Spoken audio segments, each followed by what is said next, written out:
Ана тілі, ата дәстүр өзінен өзі жалғаспайды. Немесе біреу келіп сен үшін көсегеңді көгертіп сақтап та бермейді. Халықтың бет бейнесінен айырылуы не сақтап қалуы әрбір ұрпақ өкілінің өзінен кейінгі ізбасарларына бабалар аманатын қай сапада жеткізуіне байланысты. Ұру десе жікшілдік, бөліну деген түсінік санамызға әбден сіңіп қалған. Шындығында бөліну ме, жікшілдік пе?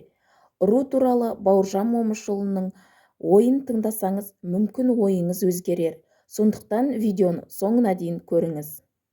Халқымыздың ежелгі дәстүрі бойынша әрбір қазақ өзінен бастап жеті атасына дейін жетік білу міндетті болды. Ата-ана баласының тілі шыққан бойдан жеті атасын үйретуі парыз еді.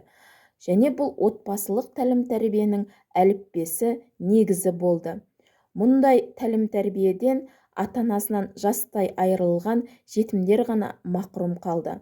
Жеті атасын білмеген жетімдіктің салдары, жеті атасын білмеген жетесіздік деген соларға қаратыла айтылды.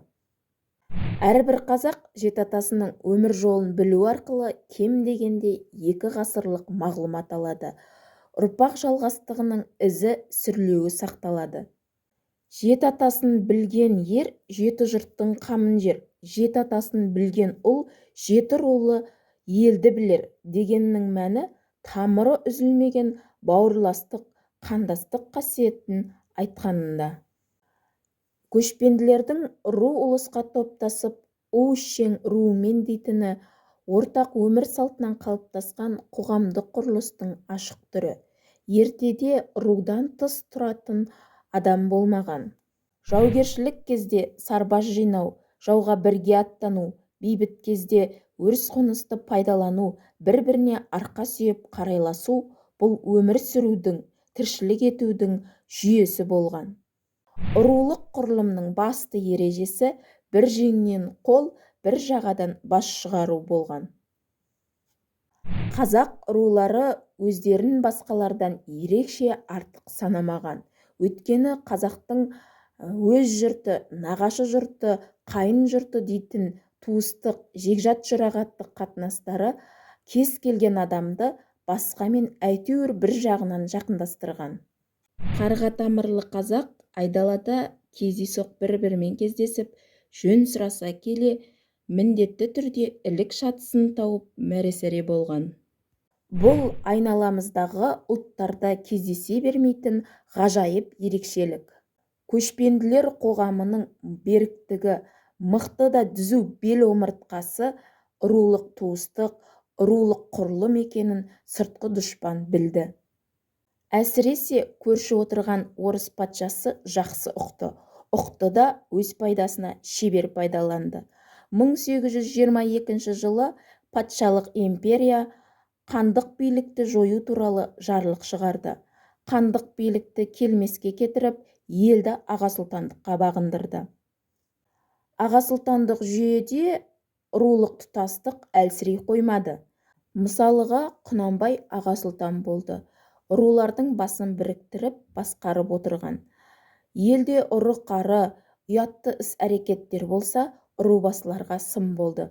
Мысалы, Құнанбай Сыбан еліне қонаққа барғанда, Солтабай төреге насыбайыңды қойсаңшы деп сын айтқанда, Солтабай оған мен ғой насыбайымды қоярмын, сен Шыңғыстың етегіндегі шашты сайтаныңды тыйсаңшы дейді. Құнанбай бұл іске арланады. Еліне келіп, Бөкенші мен Борсақ руынан шыққан рубасыларды жинап, Қодар мен Қамқа ісін қолға алады. Құнанбайдың Қодар мен Қамқаны қатаң жазаға тартуы болашақ ұрпақтың азғындамасын дегені еді. Бөкенші мен Борсақ руы туралы мәліметті Оралхан Бөкейдің Айпара ана шығармасынан да білуге болады. Осылайша патшалық империя аға сұлтандық кезде қазақ руларының тұтастығын, ұлы дала тудырған даналықтарын ыдырата алмады. Сондықтан елді болыстық басқаруға бөліп тастады. Шықса бір төбеге, өлсе бір шұңқырға дейтін бір тұтас руды бәленбай болыстыққа бөліп тастады. Итке тастаған сүйектей араларына билікті тастап жіберіп, ру мен руды өштестіріп, араларына жүк түсірді. Елдің бірлігін, тұтастығын ойлайтын, елдегі даулы істерді адал шешетін билердің билігі тапталып, орнына орыс ояздары даулы істерді шешетін болды. Осылайша ояздарға пара беру, жағымпаздану дендеп, аталы сөзден аттамайтын қазақ мінезі өзгерді. Осындай ғасырларға жоспарланған саясаттың нәтижесінде біз өзімізге тән дүниелерге бөтенсіп қарап, рушылдық деген, бөліну деген түсінік қалыптастырдық. Ал негізінде руын білу, бөліну емес, бірігу, бір ел болып тұтасу.